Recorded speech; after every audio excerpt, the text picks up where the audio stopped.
अस्करी दफातर जो हैं उनको निशाना बनाया जाएगा। इसी तरह जो नेतन्याहू है इन जैसे हाई वैल्यू टारगेट जो हैं ये ईरान के निशाने पे हैं और ईरान इनको टारगेट करेगा। ईरान बताकर हमला कर रहा है कि हम मारेंगे, आज रात को तुम्हें मारेंगे। तो क्या इनका जो दिफाई निजाम है, खास तौर पर आयरन डोम सिस्टम जो है इनका, वो इसे रोक पाएगा?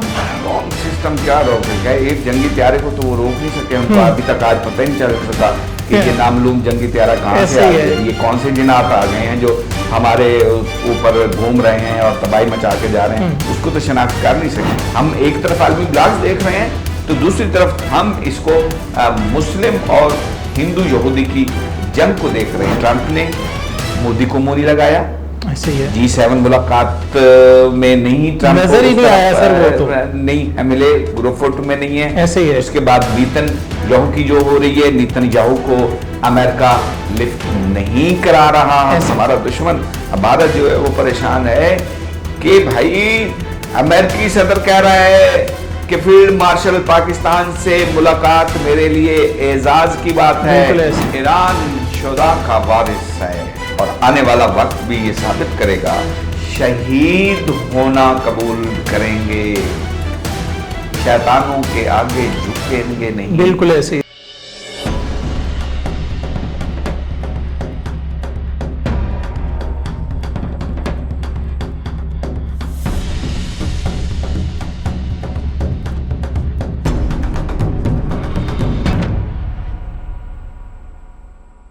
अस्सलामुअलैकुम, साउथ पंजाब डिजिटल के साथ मैं हूं आपका मेजबान मोहम्मद इकबाल। नाज़रीन, आने वाले 24 घंटे ना सिर्फ और सिर्फ मशरिक़ वुस्ता बल्कि पूरी उम्मत मुस्लिमा के लिए इंतहाई ज्यादा अहम होने वाले हैं।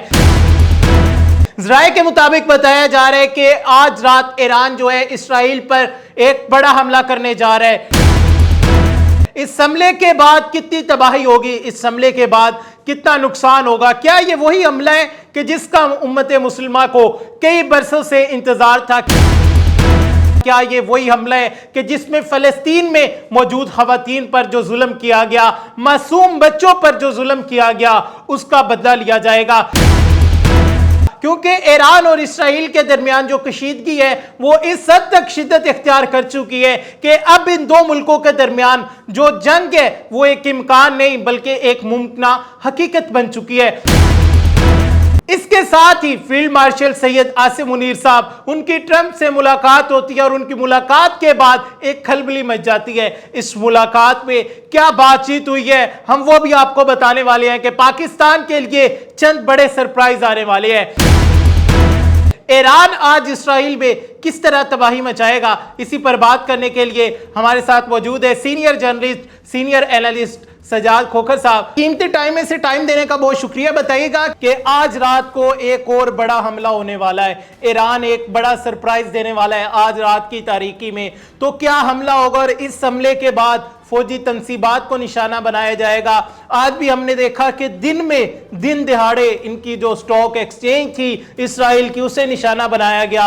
अब जो है वो क्या होने वाला है, कितना नुकसान होगा, कितनी तबाही होगी? अकबल, ईरान शुदा का वारिस है। बिल्कुल ऐसे ही है। तारीख़ इस्लाम में ईरान ने जो शहादतें दी, जो अपने अज़ाइम पर डटा रहा, इसकी तारीख गवाह है और आने वाला वक्त भी ये साबित करेगा कि ईरान के अस्करी क़यादत, ईरान की सिविल क़यादत और ईरान के आवाम शहीद होना कबूल करेंगे, शैतानों के आगे झुकेंगे नहीं। बिल्कुल ऐसे ही है। रब्बे करीम के सामने सजदा रेज होंगे, उस रब्बे करीम के सामने जिसके सामने हजरत इमाम हुसैन रजी अल्लाह ताला अन्हु ने सर तो कटा दिया, दुश्मन के सामने नहीं झुके। बिल्कुल ईरान के अज़ाइम बता रहे हैं, हमारा मजहबी फलसफा और मजहबी अकीदा बता रहा है कि हम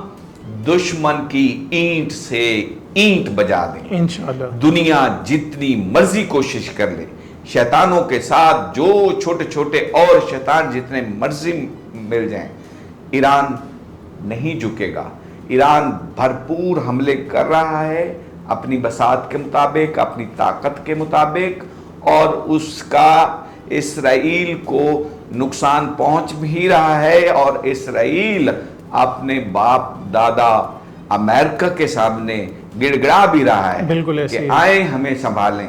जो इसराइली मेन टारगेट्स हैं, जैसे मुसाद का तो कल परसों ही तबाह हो गया था। जी सर। इसराइली इंटेलिजेंस के जो दफातर हैं, स्क्री दफातर जो हैं, उनको निशाना बनाया जाएगा। इसी तरह जो नीतन यहू है, इन जैसे हाई वैल्यू टारगेट जो हैं ये ईरान के निशाने पे हैं और ईरान इनको टारगेट करेगा और भरपूर करेगा, जिसका जवाब भी आएगा। और जैसे ही जवाब आएगा, ये देख लेना, हमले के फौरन बाद एक कॉल आएगी कि जी रोकें जंग को। बिल्कुल ऐसे ही है सर। जिस तरह हिंदुस्तान और पाकिस्तान का मामला हुआ, ये सेम मुझे लगता है कि उस तरफ जा रहा है। बिल्कुल सर, हमने देखा कि ईरान पहले भी हमले कर रहे हैं, रात की तारीकी में, दिन में इसराइल पर हमले किए जा रहे हैं। दूसरी तरफ हम देखते हैं कि अगर ईरान आज हमला करता है, जो कि ईरान बताकर हमला कर रहा है कि हम मारेंगे,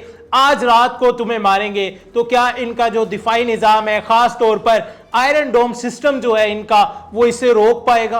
डोम सिस्टम क्या रोकेगा? एक जंगी त्यारे को तो वो रोक नहीं सके। उनको अभी तक आज पता ही नहीं चल सका कि ये नामलूम जंगी त्यारा कहाँ से आ गया, ये कौन से जिन्नात आ गए हैं जो हमारे ऊपर घूम रहे हैं और तबाही मचा के जा रहे हैं, उसको तो शनाख्त कर नहीं सके। ऐसे ही है। तो ये क्या है इनके डोम सिस्टम, क्या ऐसे हैं? उससे बड़ी ताकत चाइना है, उससे बड़ी ताकत पाकिस्तान है। पाकिस्तान अगर ईरान को जरूरत पड़ती है तो पाकिस्तान एक मुस्लिम मुल्क की हैसियत से ईरान के साथ खड़ा होगा, क्योंकि ये एक बेतुके और ऐसे इल्जाम ईरान पर लगाकर हमला आवर हुआ है ये शैतान, जिसका हकीकत से कोई ताल्लुक नहीं है। बिल्कुल ऐसे ही है। ठीक है, आप कह रहे हैं जी एटमी ताकत नहीं बनने देंगे, एटमी ताकत नहीं बनने, आप एटमी ताकत नहीं बनने दे रहे तो ना बनने देना, फिर इसराइल को भी रोक देना। बिल्कुल ऐसे। आप चाह रहे हैं कि इसराइल तो एटमी ताकत रहे, लेकिन कोई दूसरा मुल्क अपनी हिफाजत के लिए वो अपनी मनसूबाबंदी ना करे, तो ये दोगली पॉलिसी दुनिया कैसे बर्दाश्त करेगी?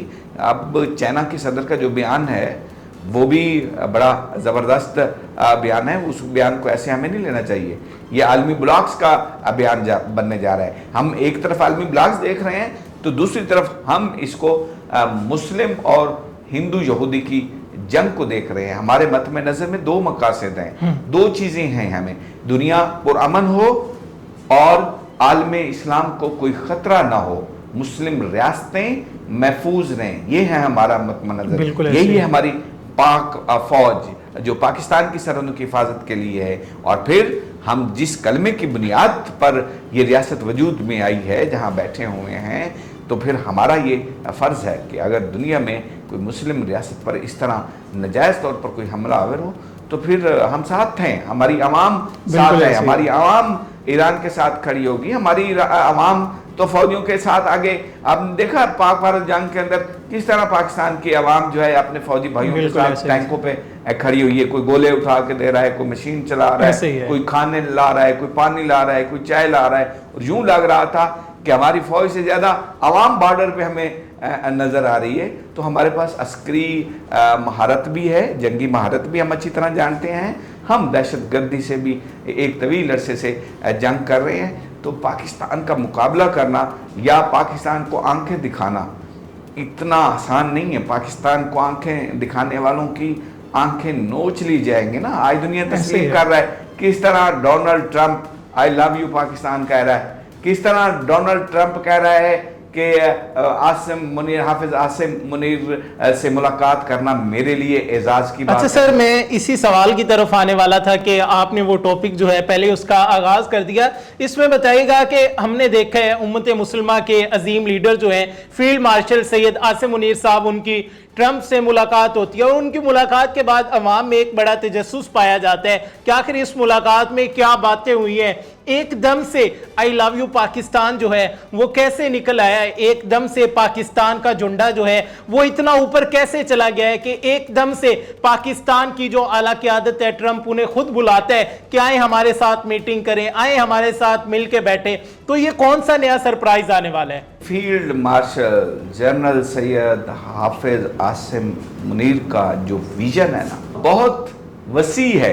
बिल्कुल ऐसे ही है। और मुख्तसर अरसे में जिस तरह पाकिस्तान यहां से यहां आ चुका है, पाकिस्तानी परचम की, पाकिस्तानी पासपोर्ट की रिस्पेक्ट यहां से यहां आ चुकी है, आने वाला वक्त और बहुत कुछ लाने वाला है। और हम देखेंगे, आप देखेंगे, दुनिया देखेगी कि पाकिस्तान किस तरह सरबुलंदी का सफर तय करता है इस मुलाकात में। सबसे पहले तो ये दुनिया हैरान है ना, खास तौर पर हमारा दुश्मन भारत जो है वो परेशान है कि भाई अमेरिकी सदर कह रहा है कि फील्ड मार्शल पाकिस्तान से मुलाकात मेरे लिए एजाज की बात है, ऑनर फील कर रहा है। वो जहां जा गया है वो तो ऐसा शख्स है कि जहां जहां गया है और वहां से जब आपने वापस आया है तो उनकी बुराइयां ही कर रहा है। ऐसे ही और है। हमारे यहाँ हाफिज साहब से मुलाकात के बाद जो मीडिया से गुफ्तगू है उसमें वो फरमा रहे हैं जी ये हमारे लिए इज्जत की बात है, हमारे लिए ऑनर की बात है कि हाफिज साहब हमारे साथ हैं। फिर वो पाकिस्तानी आवाम को लव यू कह रहे हैं, पाकिस्तान को लव यू कह रहे हैं। बुनियादी तौर पर हाफिज साहब जिस विजन के तहत अमेरिका गए हैं, ट्रंप से मुलाकात किए हैं, इसमें एक तो सबसे बड़ी जो डिस्कशन पॉइंट है वो है ट्रेड का।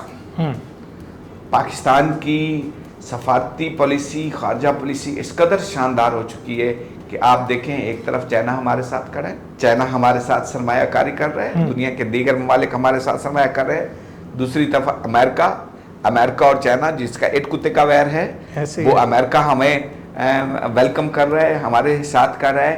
तो इस मंजरनामे में पाकिस्तान और अमेरिका के दरमियान तिजारती मुआहदा होना या अमेरिकी सदर ट्रंप का तिजारत, पाकिस्तान के तिजारत की ख्वाहिश करना, ये कोई छोटी बात नहीं है, बिल्कुल ये बड़ी बात है।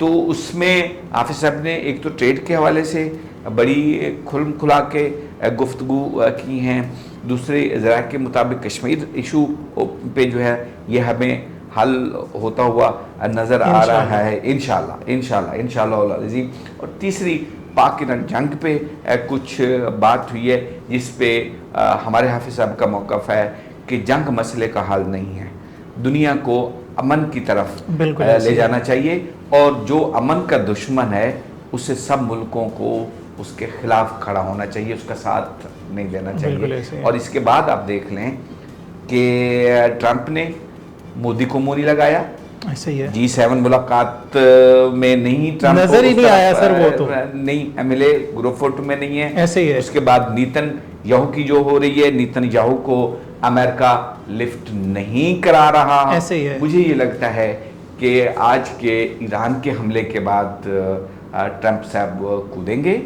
और मुज़ाकरात की टेबल पर आए। अगरचे उन्होंने ट्रंप ने कह दिया है कि ईरान की क़यादत मेरे पास आना चाहे वाइट हाउस तो मैं वेलकम करूंगा और हम मुज़ाकरात करेंगे, लेकिन मेरा ख्याल है कि ट्रंप की इस दावत को ईरान कबूल नहीं करेगा। और मेरी ज़ाती राय में ईरान को कबूल करना भी नहीं चाहिए, ऐसे ही है। और अगर ईरान ये कबूल करता है, अमेरिका जाता है वाइट हाउस में ट्रंप की दावत पर, तो इस पर बहुत सी अफवाहें गर्दिश करेंगी और इसका मकसद ये लिया जाएगा कि जैसे ईरान झुक गया है और ईरान आगे। हाँ, अगर कोई थर्ड प्लेस पे मुज़ाकरात होते हैं तो मेरा ख्याल है कि वो ईरान के लिए भी और दुनिया के लिए भी फ्रूटफुल होंगे। लेकिन आज का हमला, आज जिस तरह ईरान कह रहा है कि वो आज हमला कर रहा है, आज जो हमला करेगा इसके बाद अगला रुख तय होगा कि दुनिया किस तरफ जा रही है, तबाही की तरफ, अमन की तरफ, या इस्लाम और यहूद हनूद की जंग का जो फासला है, जो रास्ता है, उसकी हदों का तयन करती है। सर, साउथ पंजाब डिजिटल को टाइम देने का बहुत शुक्रिया जी। तो नाज़रीन, हमारे साथ सीनियर analyst, senior journalist Sajjad Khokhar साहब मौजूद थे। आपने उनकी जुबानी जाना कि लम्हा बिलम्हा जो है इंतहाई ज्यादा अहमियत का हामिल होता जा रहा है, कि आने वाला एक एक मिनट जो है बहुत ही ज्यादा इंपॉर्टेंट होने वाला है, बहुत ज्यादा अहम है कि ईरान घर में घुसकर एक दफा दोबारा से इसराइल को मारेगा, बिल्कुल उसी तरह जिस तरह एक फाइटर जेट जाता है इसराइल में, जाके तबाही मचाकर वापस आ जाता है इसराइल, उसका अभी तक पता नहीं लगा सका।